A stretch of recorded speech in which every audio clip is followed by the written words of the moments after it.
अस्सलाम वालेकुम, मेरा नाम मोहम्मद वकार अतीक है और मेरा ताल्लुक कनेक्ट रियल एस्टेट से है। डीएचटी कराची की ओवरऑल व्यू आपको देता हूँ।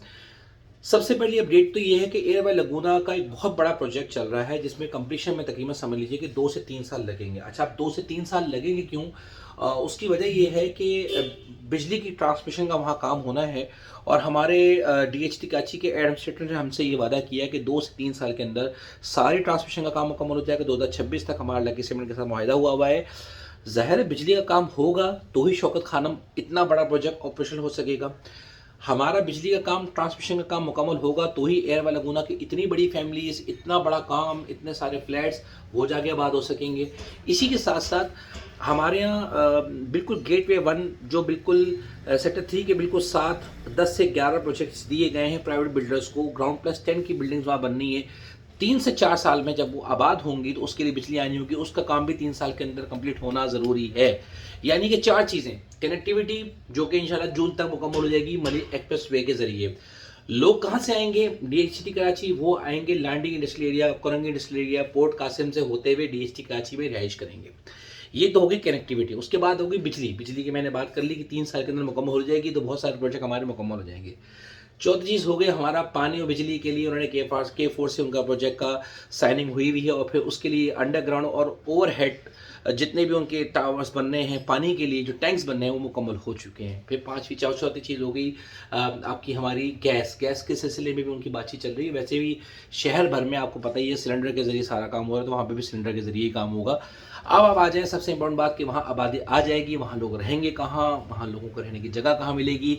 तो सबसे इम्पोर्टेंट बात ये कि एयर बाय लगूना का इतना बड़ा प्रोजेक्ट बन रहा है कि वहाँ रिहाइश के लिए, जैसे हम बेड के अंदर एंटर होते हैं तो हमें परसेंट 19 में जैसे 2 बेड अपार्टमेंट है वो मिल जाता है, बैरिया हाइट्स मिल जाता है। इसी तरह से एयर बाय लगूना जिसके टावर्स बन रहे हैं वो हमारे पास ऐसा एक प्रोजेक्ट कंप्लीट खड़ा हमें नजर आएगा कि जहाँ हम जाते सारे रिहाइश कर सकें। सहूलियात, सोफा यूनिवर्सिटी वहाँ है, कॉलेज वहाँ है, हॉस्पिटल वहाँ है और फिर उसके बाद मेडिकल हॉस्पिटल वहाँ है। हर तरह की ओपीडीज, 11 तक किस्म की ओपीडीज वहाँ हो रही हैं। यूनिवर्सिटी वहाँ मौजूद है। हर तरह की सहूलियत वहाँ मौजूद है। ईवी बसेस 2 टाइम वहाँ आराम से चल रही होती हैं, वहाँ खड़ी होती हैं, वहाँ जाने आने वाला कोई नहीं है। ये वो सिस्टम है। नादरा का ऑफिस 6 महीने के अंदर अंदर बनने जा रहा है। सेक्टर 3 के अंदर अंदर इतनी सारी चीज़ें होने जा रही हैं डीएचटी कराची में। ये सब चीज़ें मुकम्मल होंगी। आज आपको शहर में कहीं पर भी कुछ नहीं मिलता। आप 1 करोड़ के अंदर आपको आराम से डीएचटी कराची में 500 गज का एक अच्छा प्लॉट 1 करोड़ 5, 1 करोड़ 10 लाख भी मिल जाएगा। वो भी नहीं है, 200 गज का प्लॉट ले लो। 200 गज का प्लॉट आपको आराम से मिल जाएगा 50-60 लाख के आसपास।